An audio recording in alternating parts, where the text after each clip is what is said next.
Hey everybody, this is Jake here. I wanted to talk today about a guitar I recently purchased. It's a vintage guitar. I purchased this guitar under the impression that it was in pretty good condition, and when I got it here at my place, I took a look at the guitar and just sort of measured out, like the neck angle and the action, and turns out the neck was actually had some warping on it, some damage. And I thought this video may be important because I think it might help some people who are maybe getting into vintage guitars, or maybe they've been into vintage guitars but they're just starting to get into the technical aspects, stuff to look for, especially with vintage guitars. It's something you have to keep in mind when you buy an old guitar. So with that said, I wanted to go ahead and share this guitar. So this is a 66 Gibson ES-335 You can see the case here is in pretty bad shape here. It's not in terrible shape, but it's not, by any means, it's not in great shape. So, alright, let's open her up. So here's the guitar. Like I said, a 335 12-stringer. The first thing I noticed immediately when opening it was the case size. The headstock. You look at the headstock and you look at the clearance, above the headstock, and you can just see that, there's probably a good 3 or 4 inches above the headstock. So the first thing I thought, okay, well, this is a bass case. The Gibson EB2, it has very similar dimensions to the body of an ES-335. But of course the scale length of the neck is different. So this told me that, okay, well, this may be an original era Gibson case, but it is certainly not for a guitar, it's for a bass. So that was the first thing I noticed, and it's not a big deal. The gentleman who sold it to me may have not been aware. It may have been a trade-in or something that came in, and he wasn't aware that the case wasn't probably original to the guitar, even though it was advertised as being original. So that was the first thing I noticed. And then, of course, I looked at the guitar and I noticed, in the photos of the guitar that I purchased, the pictures showed it to have a really like a vibrant cherry finish. And, again, this could have been a play of the lighting. But of course, when I got it here, and I'm not sure how well you can see here, let me zoom in and focus. Well, first of all, you can see that there is a lot of checking. A lot of checking going on in this finish here. The second thing is you can see there is pretty much no shine to the guitar whatsoever. And that could be, just because the guitar sat in maybe in a window where sun was hitting it a lot and faded it. That could be variable, various things. It could also be because the guitar was left maybe in an attic or a garage, or just exposed to the weather and or climate. So the finish here, I zoom back in, you can see it's pretty worn. I mean, it is cherry, of course, but it's very, very faded. It almost has more of a kind of like a soupy tomato look to it now. Some people in the guitar industry refer to this finish as watermelon because it's more of a faded red. So it may be more of a watermelon, but nonetheless, I was surprised to see how faded the finish was. So that was the first thing I noticed. Now, the other things I looked for were specs. So let's go ahead and talk about the specs. The 335 12-string was offered from 1965 from approximately 1971. So with that said, this being a 66, this was the second year these guitars were available. And after doing a little bit of research, this guitar was actually the first version of the 335 12. The first version had, going back to the headstock, a split diamond, a wider split diamond. You can see that split diamond on the headstock there. It's a pretty big split diamond. It takes up most of the headstock. And you can see that the points of the the diamond are rounded. And so that is something that was only offered on the early versions of this guitar, so 1965 and maybe the first half of 1966. After that, it was, you know, maybe approximately late 66, it was changed to a smaller split diamond, and the points were sharp. They changed them to a sharp point. The logo. So the logo here, this is Gibson. You can see it's a pearl logo. It's actually, I believe it's an inlay. And you can see that if you look really closely, the I is dotted, and the B and the O actually have a little bit of an opening at the top. Now that is something they did on their logos from approximately 1951 to approximately 1968. And after 68, or maybe even in 68, they changed the O and the B. They actually closed it off. And I believe they referred to that as the pentagram logo. And then shortly after, maybe in 69, they, a period after that, they got rid of the I, and then I think they even brought the I back. Now, we should also talk about the nut size. A lot of people who've, you know, owned this guitar, based on what I found, the major complaint with this guitar has been the nut size. So normally a 6-string guitar with a 1 9/16 nut, you know, that's pretty small. You know, for a lot of people that's pretty small and noticeable, especially in these lower registers like the first 3 frets. You can see right here, you know, how little spacing there is between the strings. I want anyone who purchases a guitar like this to be aware that most of these 12 strings, this 335 12s, most of them from the mid 60s will have a 1 9/16 nut. Now some of them came either custom ordered, or maybe in 1965 had a 1 5/8, which is actually not that bad of I find the 1 5/8 to be pretty comfortable. You know, I got many of you who watch my videos have seen my Gibson J50 before. That's from 65. That has a 1 5/8, and I think it's great. It plays amazing.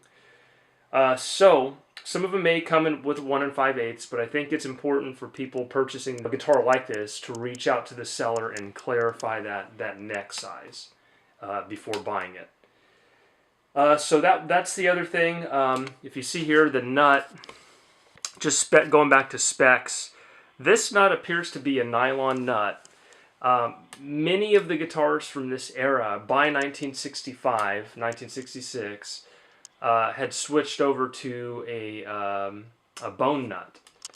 And this one still appears to be a nylon. Nylon has more of a translucent, it's like a white translucent appearance. And, you know, you can kind of see through it just a little bit. So that's one way, as where bone is just completely opaque. It's opaque and it's kind of a brighter white. So that's one thing to note. You can see a blank truss rod cover, the tuners. My biggest thing was, you know, a structural issue with the guitar, which in this case the neck had a bow and the truss rod was actually maxed out. Tightening the truss rod will normally raise this central part of the neck. It'll raise it up a little bit. It'll cause like the neck to bow backwards a little bit. So, but however, because the truss rod was already maxed out, tightened, there's really no way to offset the bow in the neck. So, unfortunately, you know, you look at the guitar and, you know, while the action doesn't appear to be too bad, it's actually, you know, if you get down level with the neck, you can see that there's actually about maybe a little more than 1/4 of an inch of space between the neck and the string. And to me, that's just a little too high. So that's the main reason I'm returning it. Alright, so the tuners here, you can see are Kluson. They're Kluson, let me see if we could focus a little bit more. These are Kluson tuners, and we call these, a lot of guys in the vintage market call these double-line Klusons. Now the reason they call them double-line Kluson tuners is because if you look closely, let's see, we can get in, this is about as far as we can get in, you can see, okay, you can see that the tuner has two lines. It's got one line here and one line there. One line says Kluson, the other one says Deluxe. And before 1964, it used to just have one line down the middle, like a line like this, but just one down the middle that said Kluson Deluxe. So those are era correct. That was one thing I looked at and noticed. Okay, and by the way, everything on this guitar appears to be original spec.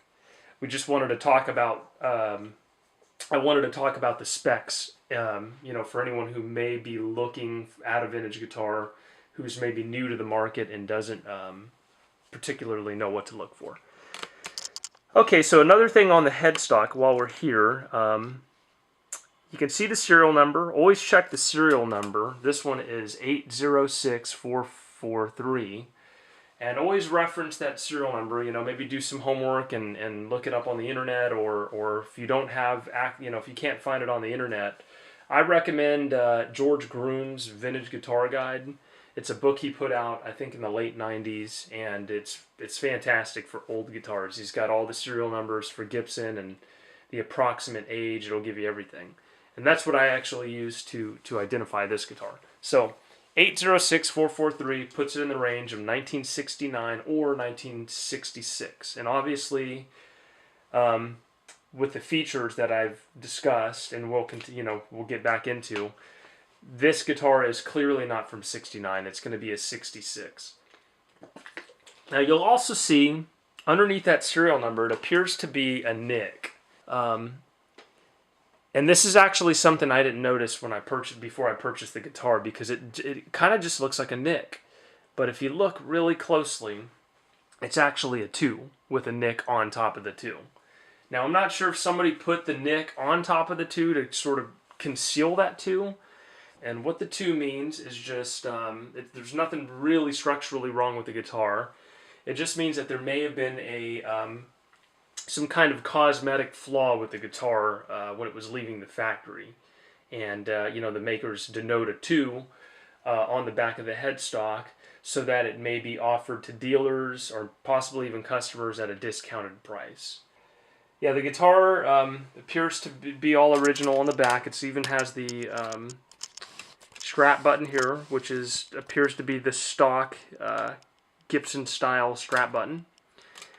By I want to say about 1965, this hill carve right here, you can see it's rounded, but you can kind of see right here on the corners, it's a bit squared. And in 1965, maybe late 64, approximately 65, they changed from a complete round neck heel design, and this is the next version. It used to be just like a rounded version like that, and they started doing more of a squared off neck heel in 65. The fretboard appears to be Indian rosewood. Now, Indian rosewood was something that was offered pretty much after it became the standard pretty much after approximately 1966, maybe late 65. So there's no exact date, but pretty much by 66, almost all of the guitars had Indian rosewood. And you can see, you know, most Indian rosewood, the grain pattern is a little bit different than Brazilian rosewood. A Brazilian rosewood will have, and it does vary, but generally speaking, you know, I've seen Brazilian rosewood that's really dark, that almost looks like ebony. I've also seen Brazilian rosewood that has kind of like a dark, kind of like purplish, reddish kind of hue. And I've also seen Indian rosewood that has this kind of hue, like a mid to light brown. But the way you can mainly tell is the grain pattern. And it may be hard to see with this camera here. But the grain pattern tends to be more of a straight. It has more of a straight grain pattern, and a lot of times, especially if you look at the end of the, like normally on a fender, you can see the grain pores at the very top. You can't really see it here, but you can kind of see the pores. It's more densely packed. You know, it has more of a pore count. The grain pattern in the wood tends to be straighter, like the lines are straighter, as were Brazilian rosewood. Has more of a smoother texture to it on the surface, less pores, and it has more surface area that's just smooth. But it does have grain that goes in different directions. Sometimes the grain pattern, this the darker streaks in the wood, tend to have more of a waviness to it. So you can generally tell, but from looking at this, I know right away it's Indian rosewood. We can see the pickguard here.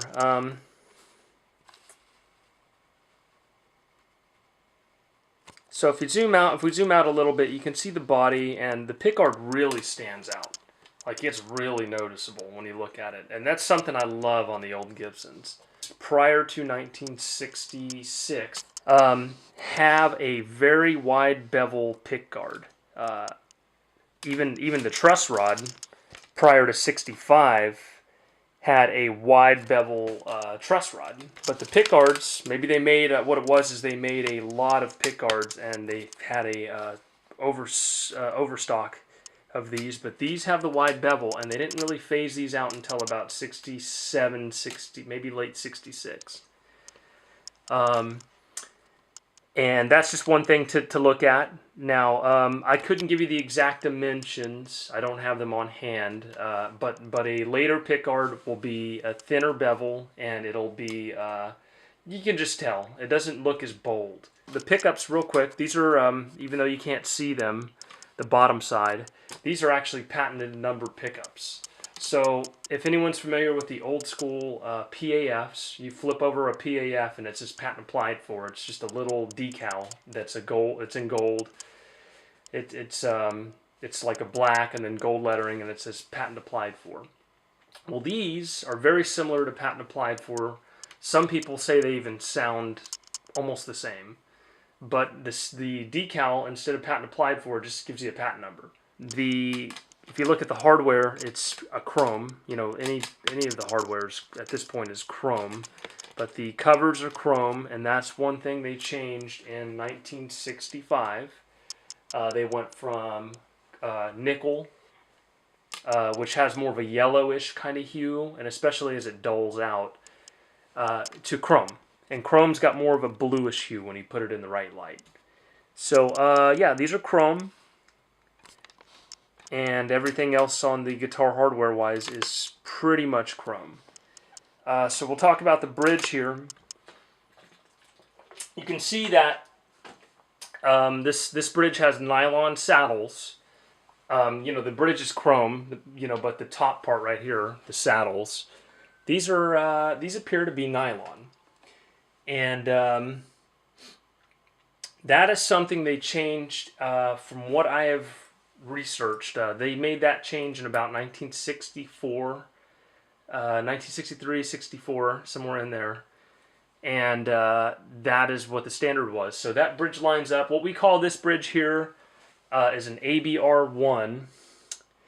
The ABR1, which basically means, like, if you flip this over. Here's an example. This one's actually from my Trini Lopez guitar.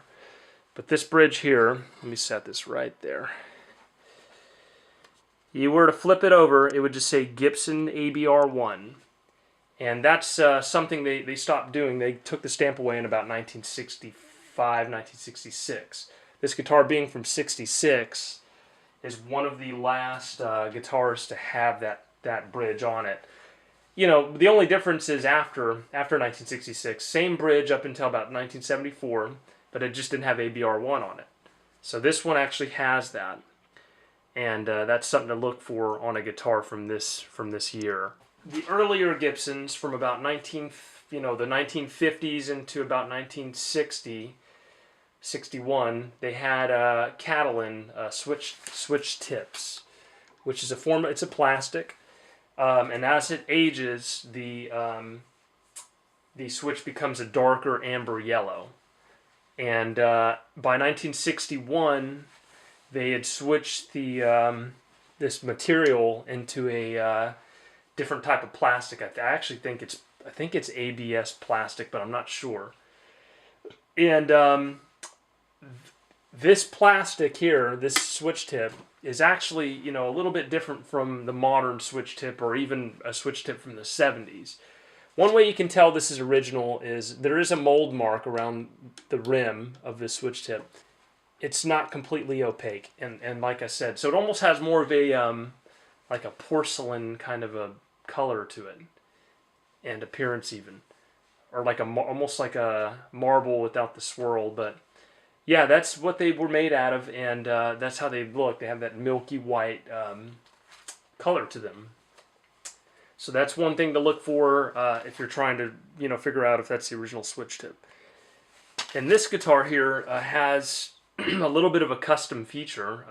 If you look at the underneath the toggle switch nut here, you'll see a plastic ring, and that's what a lot of people would call that a poker chip, which is something they had on Gibson Les Pauls, and you know, very rarely do you see it on the 335, and this one appears to be more of the spec of an Epiphone Riviera, which is this one right here. It's just a thinner in diameter, and it's like it doesn't have any lettering on the top. It doesn't say, normally a Gibson poker chip would say rhythm and treble on the bottom. This doesn't have anything, and it's smaller, so it's almost exactly like an Epiphone Riviera, which I found a bit odd because I've never seen a Gibson with that on it.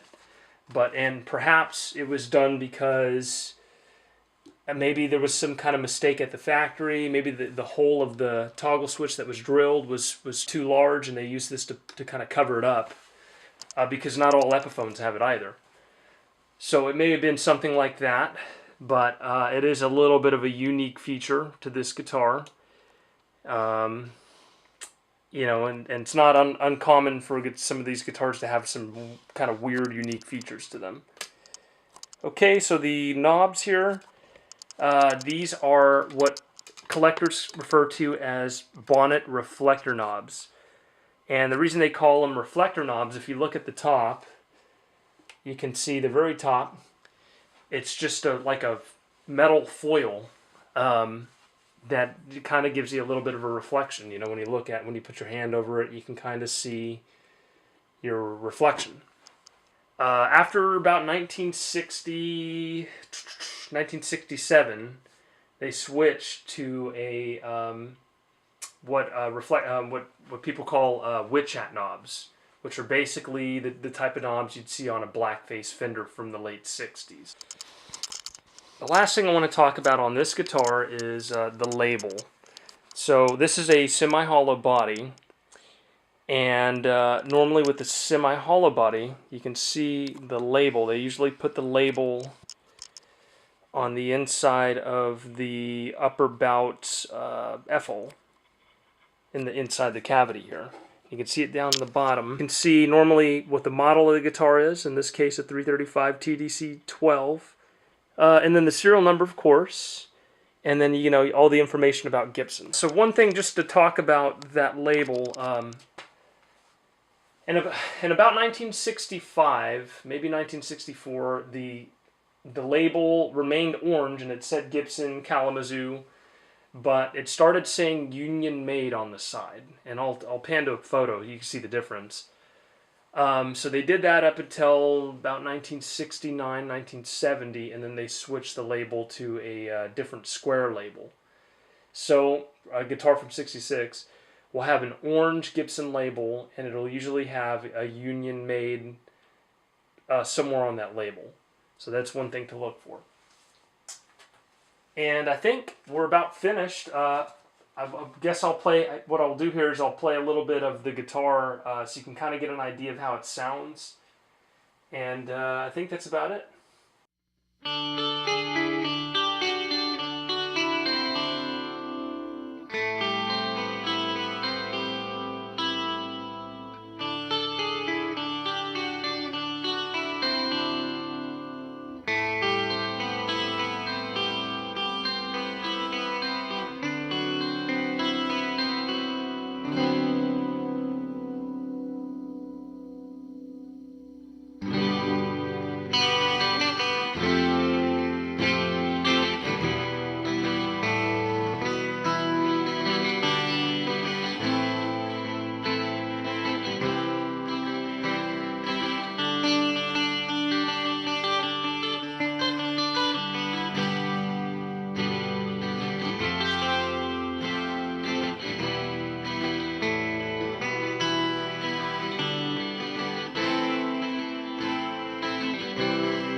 Hope you guys enjoyed watching, and you know, like I said, if you like this video, please give me a thumbs up, and maybe we'll do some more reviews of some of my gear, or maybe some of the gear I require later.